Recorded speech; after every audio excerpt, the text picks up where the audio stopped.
ঢাকায় নোবেলজয়ী ডক্টর ইউনূস স্বাগত জানিয়েছেন তিন বাহিনী প্রধান ও আন্দোলন সমন্বয়করা। ডক্টর ইউনূসের নেতৃত্বে গঠন হচ্ছে 15 সদস্যের অন্তর্বর্তী সরকার, শপথ রাত 8:30টায়। আজও সড়কে শৃঙ্খলা নিয়ন্ত্রণে ব্যস্ত শিক্ষার্থীরা, সন্তুষ্ট পথচারীরাও।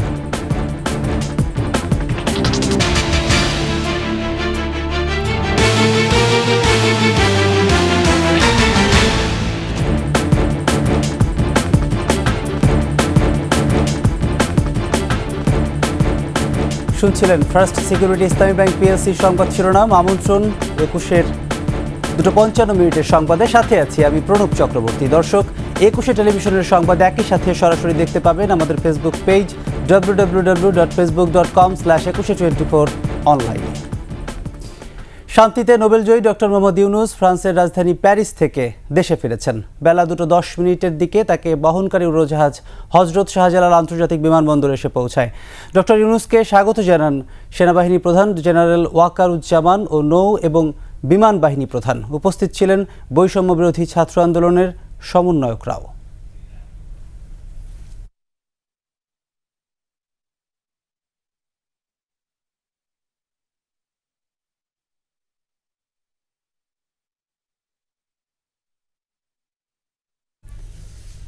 অন্তর্বর্তীকালীন সরকারের শপথ আজ।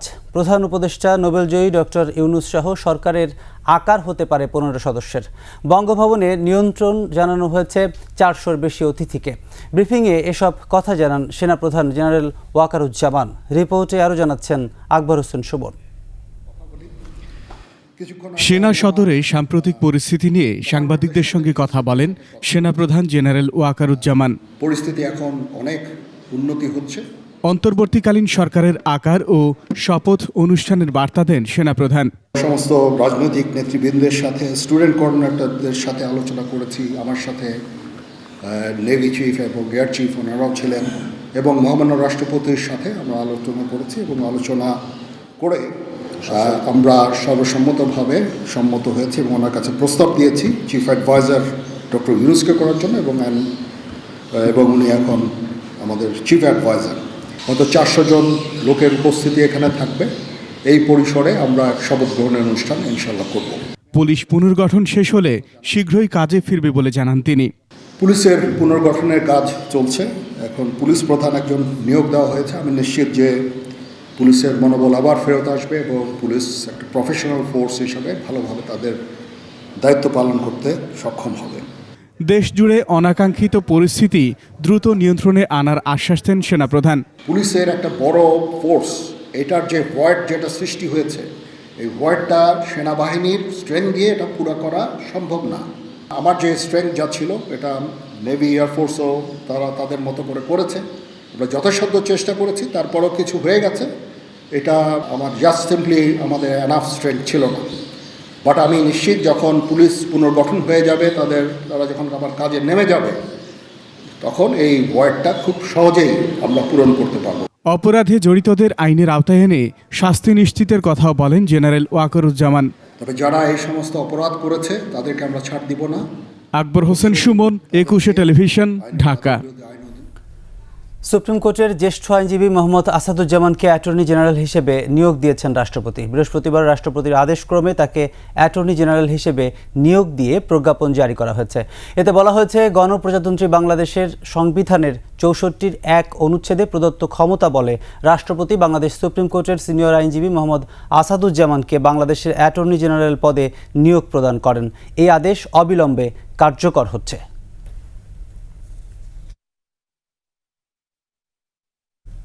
সড়কে নেই কোনো ট্রাফিক পুলিশ। এই অবস্থায় টানা 3 দিন ধরেই রাজধানীর সড়কে ট্রাফিক পুলিশের ভূমিকায় রয়েছেন শিক্ষার্থী ও অন্যান্য স্বেচ্ছাসেবী সংগঠনের প্রতিনিধিরা। সকাল থেকেই রাজধানীর গুরুত্বপূর্ণ বিভিন্ন সড়কে বিভিন্ন শিক্ষা প্রতিষ্ঠানের শিক্ষার্থী ও স্বেচ্ছাসেবীরা ট্রাফিক নিয়ন্ত্রণে কাজ করছেন। রাস্তায় সিগন্যালের পাশাপাশি তারা ফুটপাতে হাঁটা, নির্দিষ্ট স্থান থেকে গাড়িতে ওঠানামা ও গণপরিবহনগুলো নির্দিষ্ট স্থানে থামার নির্দেশনা দেয়। এছাড়া কিছু গাড়ি চালকদের নিয়ম মেনে চলতেও বাধ্য করে। ট্রাফিক নিয়ন্ত্রণের পাশাপাশি তারা পথচারীদের নিয়ম শৃঙ্খলাও শেখান।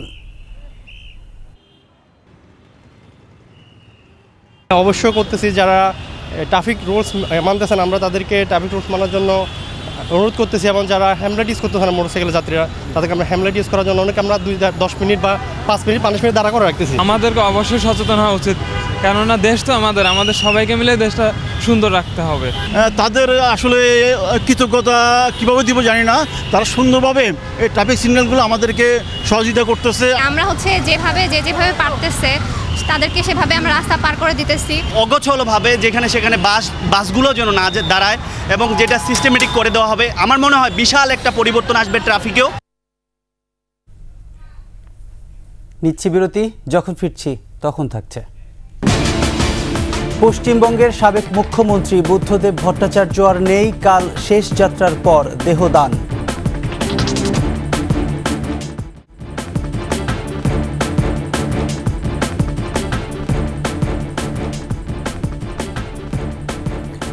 আবারও আমন্ত্রণ 2:55 21 সংবাদে। ভারতের পশ্চিমবঙ্গের বর্ষিয়ান রাজনীতিবিদ, বাম নেতা ও সাবেক মুখ্যমন্ত্রী বুদ্ধদেব ভট্টাচার্য মারা গেছেন। স্বজনরা জানিয়েছেন, স্থানীয় সময় আজ সকালে খাবার খাওয়ার পর অসুস্থ বোধ করেন বুদ্ধদেব ভট্টাচার্য। পরে 8:20 দিকে পাম অ্যাভিনিউতে নিজ বাড়িতে মারা যান বুদ্ধদেব ভট্টাচার্য। বয়স হয়েছিল 80 বছর। টানা 5 দশক ধরে বাম রাজনীতির সঙ্গে যুক্ত বর্ষিয়ান এই বাম নেতা 2000 থেকে 2011 সাল পর্যন্ত টানা 11 বছর পশ্চিমবঙ্গের মুখ্যমন্ত্রীর দায়িত্ব পালন করেন। জন্ম 1944 সালের মার্চে উত্তর কলকাতায়। তবে তার দাদু বিশিষ্ট লেখক কৃষ্ণচন্দ্র বাংলাদেশের মাদারীপুরের বাসিন্দা ছিলেন। মরণোত্তর দেহদান করে গেছেন এই বর্ষিয়ান নেতা। শুক্রবার সকালে শ্রদ্ধা নিবেদনের জন্য মরদেহ নেওয়া হবে সিপিএম কার্যালয়ে। বিকেলে শেষ যাত্রার পর দেহদান হবে।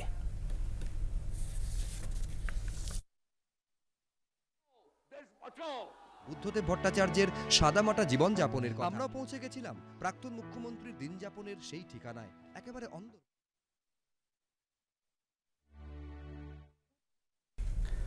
দর্শক, ঢাকায় পৌঁছে বিমানবন্দরে সাংবাদিকদের সাথে কথা বলেছেন ডক্টর ইউনূস। আমরা এখন দেখব সেই বক্তব্যের চুম্বক অংশগুলো। বন্দুকের সামনে দাঁড়িয়ে আছে এবং তারপরে থেকে কোনো যুবক, কোনো যুবতী আর হার মানে নাই, সামনে গিয়ে গেছে এবং বলছি যত গুলি মারো, মারতে পারো, আমরা আছি। তো যার কারণে এটা সারা বাংলাদেশ জুড়ে এই আন্দোলন ছড়িয়ে গেছে এবং যার কারণে বাংলাদেশ এই দ্বিতীয়বার স্বাধীনতা অর্জন করলো। এই স্বাধীনতাটা আমাদেরকে রক্ষা করতেই হবে। শুধু রক্ষা করা নয়, এই স্বাধীনতার সুফল প্রতিটি মানুষের ঘরে পৌঁছাতে হবে, তা না হলে এই স্বাধীনতার কোনো দাম নেই। এই স্বাধীনতাটাকে পৌঁছানো হলে আমাদের শপথ, আমাদের প্রতিজ্ঞা যে আমাদেরকে এটা করতে হবে, ঘরে ঘরে পৌঁছাতে হবে। মানুষ যেন জানে যে বাংলাদেশ স্বাধীন হওয়ার অর্থ হলো তার নিজের পরিবর্তন, ব্যক্তির পরিবর্তন, সুযোগের পরিবর্তন, তার ছেলে মেয়ের ভবিষ্যতের পরিবর্তন।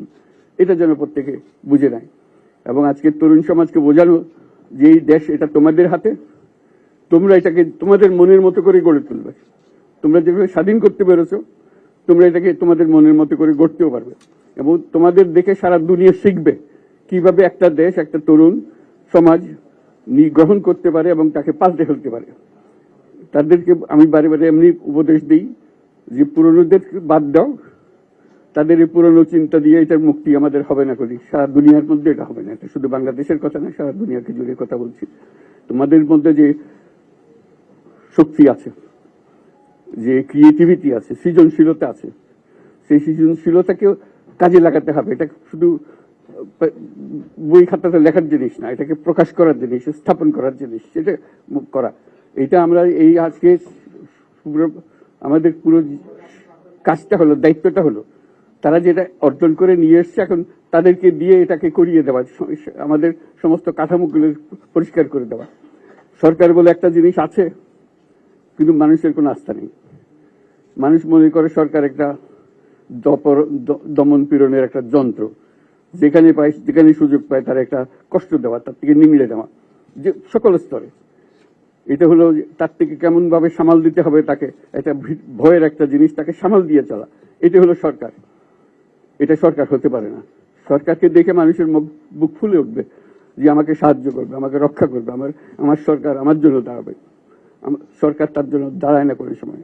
যে সরকার হবে সেই সরকার মানুষকে রক্ষা করবে, মানুষের আস্থাভাজন হবে। এটা কেউ জোর করে তাকে বলার যে ভালো আছে এটা না। সে নিজে নিজে বিশ্বাস করবে, সরকারি লোক দেখলে বলবে যে আমার লোক, আমাকে রক্ষা করার লোক। সেই আস্থাটা আমাদেরকে ফিরিয়ে আনতে হবে মানুষের মনে, তাহলে মানুষও যোগ দেবে এটাতে। মানুষ এখন পিছিয়ে থাকে যে কিসের মধ্যে আমাদেরকে ঢুকিয়ে দিচ্ছে। আমরা যেন জানতে পারি যে এইটা আমরা সবাই মিলে আমরা অগ্রসর হতে পারি। একটা বড়, সারা বাংলাদেশ একটা বড় পরিবার, এই পরিবার আমরা একসঙ্গে চলতে চাই এবং আমাদের মধ্যে দ্বিধা দ্বন্দ্ব যা কিছু আছে সরিয়ে ফেলতে চাই। যারা বিপথে গেছে তাদেরকে পথে আনতে চাই, যাতে করে একসঙ্গে আমরা কাজ করতে পারি। এর মধ্যে আমরা শুনলাম, আসার পথে শুনে আসছি যে এখানে আইন শৃঙ্খলা ব্যাঘাত হচ্ছে, মানুষকে আক্রমণ করছে, ঘরবাড়ি জ্বালিয়ে দিচ্ছে, সম্পদ জ্বালিয়ে নষ্ট করছে, চুরি করছে, দিয়ে যাচ্ছে, অফিস আদালতে আক্রমণ করছে, সংখ্যালঘুদের উপর আক্রমণ করছে, হিন্দু, বৌদ্ধ, খ্রিস্টান, আহমদিয়া সবার উপর আক্রমণ করছে। এগুলো হলো ষড়যন্ত্রের অংশ, এগুলো আমাদের বিষয় না। আমাদের কাজ হলো এটাকে রক্ষা করা, সবাইকে রক্ষা করা, এটাকে প্রতিটি মানুষকে, প্রতিটি মানুষ আমাদের ভাই, আমাদের বোন, তাদেরকে রক্ষা করা এবং আমাদের একটা শৃঙ্খলা ফিরিয়ে আসা। বিশৃঙ্খলা, সহিংসতা এগুলো হলো অগ্রগতির বড় শত্রু। আমাদের যে যাত্রা শুরু হলো সেই যাত্রার শত্রু, কাজে এই শত্রুকে যাতে রোধ করা যায়, তাদেরকে বুঝিয়ে শুনিয়ে হোক, তাদেরকে আইন শৃঙ্খলার হাতে দিয়ে হোক, এটা বোঝাতে হবে। তাকে মেরে পেটে এটা ঠিক না, আইন শৃঙ্খলা নিজের হাতে ঠিক না। তাকে আমাদের আইন শৃঙ্খলা বাহিনী এমন হতে হবে, তাদের হাতে সুপর্দ করলে আমরা নিশ্চিন্ত থাকবে, তার একটা বিহিত হবে। এমনগুলো আমরা হাতে দিয়ে দিলাম, 2 টাকা নিয়ে আবার ছেড়ে দিল, এটা যেন আবার না হয়। আমাদের সেই আস্থাটা আমাদেরকে আনতে হবে। কাজে আইন শৃঙ্খলাটা এখন আমাদের প্রথম কাজ। এই আইন শৃঙ্খলা ঠিক না হওয়া পর্যন্ত এটা আমরা অগ্রসর করার জন্য পদক্ষেপ নিতে পারবো না। আপনারা আমার উপরে আস্থা রেখে আমাকে জানিয়েছেন, ছাত্ররা আমাকে আহ্বান দিয়েছে, সেটাতে আমি সাড়া দিয়েছি। দেশবাসীর কাছে আমার আবেদন, আপনারা যদি আমার উপরে বিশ্বাস রাখেন, আমার উপরে ভরসা রাখেন, তাহলে নিশ্চিত করেন যে দেশে কোনো জায়গায় কারো উপরে হামলা হবে না। এটা আমাদের প্রথম দায়িত্ব। এটা যদি আমি করতে না পারি, এটা আমার কথা যদি না শোনেন আপনারা, তাহলে আমার প্রয়োজন এখানে নাই। আমাকে বিদায় দেন, আমি আমার কাজে থাকি, সেখানে আমি ব্যস্ত থাকি। যদি আমাকে প্রয়োজন মনে করেন, তাহলে আমাকে প্রয়োজন মনে করলে আপনাদেরকে দেখাতে হবে যে আমার কথা আপনারা শোনেন।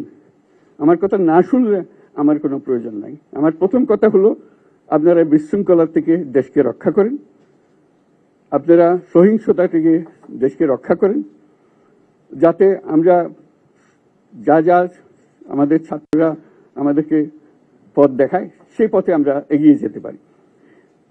এটা একটা খুব সুন্দর দেশ হতে পারে, বাংলাদেশ একটা খুব সুন্দর দেশের সম্ভাবনাময় দেশ। কাজে এই সম্ভাবনাগুলোকে আমরা নষ্ট করে দিয়েছি। এখন আবার সেই বীজতলা আবার তৈরি করতে হবে, আবার আমাদেরকে জেগে উঠতে হবে। তারাই এই বীজতলা তৈরি করবে, তাদের হাত দিয়েই হবে এবং তাদের দিকে আমরা তাকাবো এবং আমরা তাদের নির্দেশ মতে আমরা অগ্রসর হব।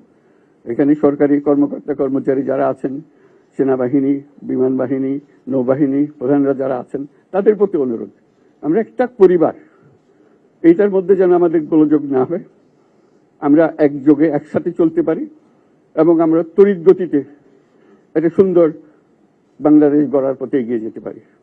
সেটাই আমার কামনা। আপনাদের সবার কাছে আবেদন, আমাদেরকে সেই সুযোগ দেন, আমরা সেই পথে আমরা যেন অগ্রসর নিজে প্রশান্তি পাই। পৃথিবীর সবাই আগ্রহ করে তাকিয়ে আছে আমাদের দিকে। এখানে যখন ছাত্ররা রাস্তায় নেমেছে, পৃথিবীর সব জায়গা থেকে অভিনন্দন এসছে, যে তারা অবাক হয়ে গেছে। আমাদের তো গা শিউরে উঠেছে, প্রতিদিন যা হয়েছে অবিশ্বাস্য কাণ্ড। তাদেরও এটা স্পর্শ করেছে, তাদের তরুণরাও জেগে উঠছে আমাদের ছেলে মেয়েদের এই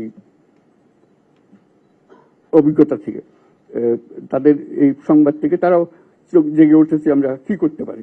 কাজে আমাদের কাজ হবে এগুলো সম্পূর্ণ করা। আমরা আজকের থেকে শুরু করলাম, সেটা আশা করি আমরা দ্রুত গতিতে এগিয়ে যেতে পারবো। সবাইকে ধন্যবাদ। আজকে কোশ্চেন আর নিলাম না, আর দিও না। Thank you. আজকে আর করো না, হবে কথা তো হবেই। Thank you so much. এরই সাথে শেষ করছি 21-এর সংবাদ। যাবার আগে first security Islami bank PLC সংবাদ শিরোনামগুলো আরও একবার। ঢাকায় নোবেলজয়ী ডক্টর ইউনূস স্বাগত জানিয়েছেন তিন বাহিনীর প্রধান ও আন্দোলন সমন্বয়করা। ডক্টর ইউনূসের নেতৃত্বে গঠন হচ্ছে 15 সদস্যের অন্তর্বর্তী সরকার। শপথ রাত 8:30টায়। আজও সড়কে শৃঙ্খলা নিয়ন্ত্রণে ব্যস্ত শিক্ষার্থীরা, সন্তুষ্ট পথচারীরাও।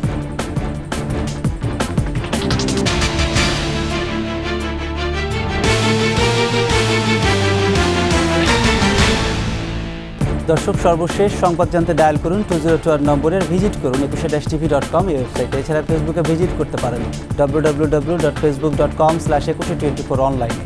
এতক্ষণ সঙ্গে থাকার জন্য ধন্যবাদ। পরবর্তী সংবাদ বিকেল 4:55 দেখার আমন্ত্রণ রইল। একুশের সাথেই থাকুন।